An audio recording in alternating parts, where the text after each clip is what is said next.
샬롬, 이동춘 목사입니다.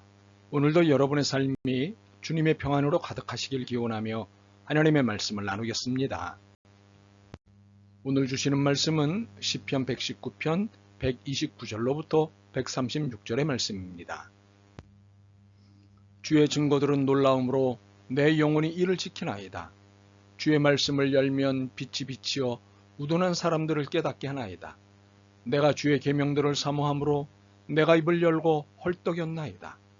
주의 이름을 사랑하는 자들에게 베푸시던 대로 내게 돌이키사 내게 은혜를 베푸소서.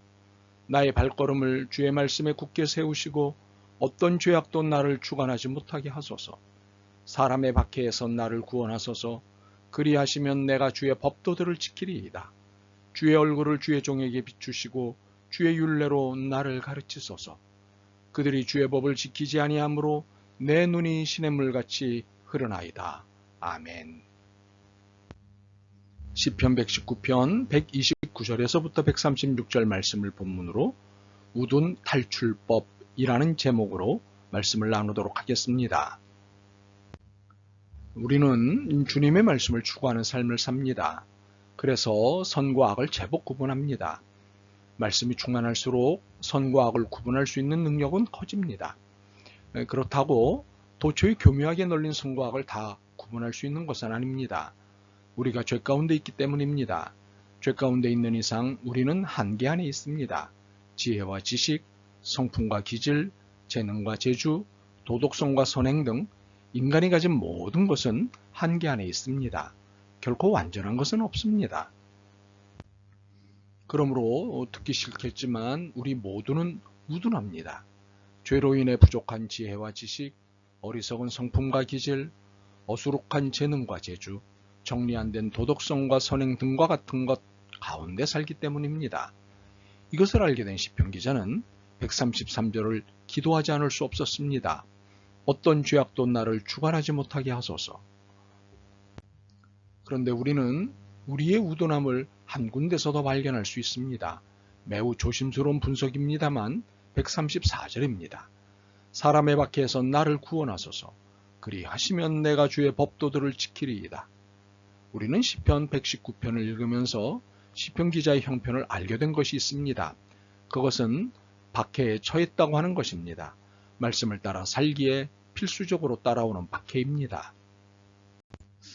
그런데 우리는 말씀을 따라 산다고 하는데 왜 이런 박해를 못 느끼는 것일까요? 우리가 말씀을 따라 사는 일에 천착할수록 박해 또는 어려움은 집요해지는데 말입니다. 이것은 피해갈 수 없는 사실입니다. 우선은 말씀을 따라 산다는 것은 많은 것을 거절하고 포기하는 것입니다. 그렇게 우리에게 거절당한 악은 집요하게 회유하고 괴롭힙니다. 포기의 대가는 어려움입니다. 그러므로 우리가 얼마나 깊이 말씀에 들어가 사느냐에 따라 박해 또는 어려움의 정도가 달라진다는 것을 알 수 있습니다. 물론 박해나 어려움이 두려워 말씀 속으로 깊게 들어오지 못하는 경우도 있습니다. 그렇다 하더라도 다르지 않습니다. 결국 박해나 어려움을 느끼는 정도와 태도가 다르다 할지라도 이것 자체가 이미 우리에게 우둔함이 존재한다는 사실을 증거하고 있습니다. 우리는 우둔한 사람들입니다. 선과 악을 구분 못하는 우둔함과 박해 혹은 수탈을 느끼지 못하는 우둔함이 우리에게 있기 때문입니다. 사실 수탈은 선악을 바르게 구분 못해서 당하는 빼앗김입니다. 예컨대 옳지 않은 정치 경제 제도들이 교묘하게 선으로 위장된 것을 모를 경우 우리의 권리와 재산을 빼앗기게 됩니다. 더 받을 수도 있고 더 누릴 수도 있는 것을 모르기 때문에 혹은 속았기 때문에 빼앗기는 것입니다. 우둔하면 당합니다. 그렇다면 우리는 이 우둔함을 어떻게 해야 할까요? 알아서 점차 개선되기를 기다릴까요? 아니면 하나님이 알아서 해주시겠지라는 일종의 맡김 선언을 할까요? 아니면 이 지점에서는 기다리거나 맡기는 것이 아닙니다. 이는 신앙이 아니기 때문입니다. 신앙은 신뢰와 책임의 교차 여행입니다. 신뢰를 하면서도 책임적 행동을 하는 것이고 책임적 행동을 하면서도 신뢰하는 것이 신앙입니다. 이러한 교차적 태도를 주님 앞에 가는 그날까지 줄곧 해야 합니다. 이것이 영적 나그네인 우리의 신앙 여행이자 성화 여행입니다. 그러므로 우리는 자신의 우둔을 깨우치는 일에 적극적으로 나서야 합니다. 그것은 129절과 130절이 말씀하시는 바입니다. 주의 증거들은 놀라움으로 내 영혼이 이를 지키나이다. 주의 말씀을 열면 빛이 비추어 우둔한 사람들을 깨닫게 하나이다. 우리의 우둔함, 선과 악을 구분 못하는 우둔함과 박해 혹은 수탈을 느끼지 못하는 우둔함을 깨우치는 것은 바로 주님의 말씀입니다. 어둠에 갇힌 우둔함이 말씀의 빛을 만나는 순간 깨달음의 세계로 나오게 됩니다. 그리하여 더 바르고 정교하게 선악을 구분하게 되고 수탈의 구체적인 부분도 알게 되는 깨우침이 있게 됩니다. 그러나 깨우침이 끝이 되어서는 안 됩니다. 어떤 의미에서 깨우침은 책임적 삶의 시작에 불과합니다. 깨닫고 나서 속히 해야 할 일은 두 가지입니다. 첫째는 자기 경계를 위한 지속적인 말씀 공급입니다. 이유는 깨달음이 끝이 아닐 뿐만 아니라 깨달을수록 우둔함의 정도는 달라지겠으나 지상에서 사는 동안 우리의 한계는 우둔함을 계속 갖게 할 것이기 때문입니다. 그러므로 130일처럼 살아야 합니다. 내가 주의 계명들을 사모함으로 내가 입을 열고 헐떡였나이다. 극심한 갈증에 시달리는 사람처럼 물공급이 너무 절실한 사람처럼 말씀을 사모하며 살아야 합니다. 그러나 이런 행위의 1차적 지향점은 자기 자신입니다. 132절입니다. 주의 이름을 사랑하는 자들에게 베푸시던 대로 내게 돌이키사 내게 은혜를 베푸소서. 135절도 보십시오. 주의 얼굴을 주의 종에게 비추시고 주의 율례로 나를 가르치소서. 대상이 누구입니까? 나입니다. 자기 자신입니다. 타인이나 이웃이 아닙니다. 누군가를 지적하거나 비판 혹은 방어하기 위한 말씀 공급이 아닙니다.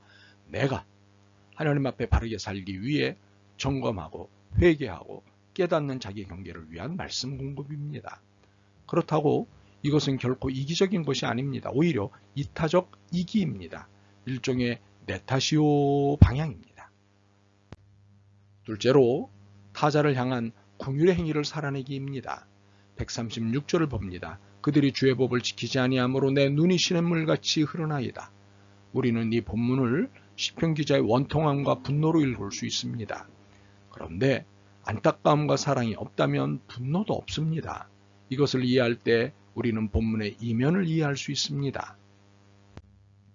시편 기자는 우리에게 말씀의 깨우침이 자기 자신의 반성을 1차적으로 목적한다고 말합니다. 정직하게 자기 반성을 거친 말씀이라면 이를 이웃을 향해 적용하는 것이 순차라고 말씀합니다. 그러나 이웃을 향한다는 것이 그들을 비판의 대상으로 둔다는 것이 아닙니다. 긍휼의 대상으로 둔다는 겁니다. 내 눈이 시냇물같이 흐르나이다. 눈물은 긍휼의 눈물입니다. 분노의 눈물도 섞여있는 긍휼의 눈물입니다. 그리고 이 긍휼은 애절함입니다. 시냇물같이 흐르나이다는 애절함의 극치입니다. 그리고 이 애절함은 시냇물같이 흘러 분노의 강을 지나 정의의 바다로 공의의 바다로 흘러들어갑니다. 그리하여 박해 또는 어려움 또는 수탈에 노출된 타자를 구원하는 책임적 행위를 하게 됩니다. 134절입니다. 사람의 박해에서 나를 구원하소서. 그리하시면 내가 주의 법도들을 지키리이다. 이는 편협한 신앙 고백이 아니라 나를 구원하셨다면 내 이웃도 구원해 주신다는 이타적 신앙 고백을 포함하고 있습니다. 더불어 나의 책임적 행위로 신앙 고백을 완성시키는 것입니다. 수탈당하는 이웃에게 깨달음을 나눠주고 그들을 그 수탈의 현장에서 구해내는 사회구원의 행위인 것입니다. 우리가 살고 있는 이 땅은 하나님의 나라입니다. 하나님의 주권이 시행되는 곳입니다. 그러나 악이 주인인 척하는 세상입니다. 악은 참으로 다양한 모습으로 천사 흉내를 냅니다. 그 교묘함이 나날이 더해가고 있습니다. 현재의 정치와 경제 제도 중 다수가 박해, 어려움, 수탈의 제도임에도 그렇지 않은 시혜의 제도인 것처럼 착각하게 만듭니다. 더욱이 이런 잘못된 생각과 태도를 가진 정치가와 경제가들이 교회 중심에서 역할하는 것이 교회의 부흥 혹은 번성인 것처럼 착각하게 만듭니다. 과연 우리가 이 모든 것을 낱낱이 깨닫지 않고 신앙생활을 제대로 할 수 있을까요? 과연 이것들에 가만히 있으므로 박해 또는 수탈당하는 것을 순교로 연결하는 것이 신앙일까요? 과연 이 부정의한 것들을 하나님께 맡기기만 하는 것이 신앙일까요? 아닙니다. 이러한 태도는 결코 신앙이 아닙니다. 신앙은 책임적 존재로 행위하는 데서 완성됩니다. 바라기는 우리 모든 신앙인들이 이 사실을 깨닫고 타자를 위한 책임적 존재로 살았으면 좋겠습니다. 아멘. 주님, 저희들이 이타적 삶을 사는 줄 알았는데 이렇게도 이기적인 줄 몰랐습니다. 착취와 수탈을 악인 줄 알면서도 주님께만 맡기고 이렇게 박해당하는 이들을 위해 주님께 기도만 했던 저희들이 얼마나 이기적인 사람인 줄 몰랐습니다. 용서하옵소서. 이제 사회 구원을 위해 책임적 행동가로 살겠습니다. 힘과 지혜와 믿음 그리고 용기를 주옵소서. 예수 그리스도의 이름으로 기도드립니다. 아멘. 오늘도 여러분의 믿음과 삶을 응원합니다. 사랑합니다.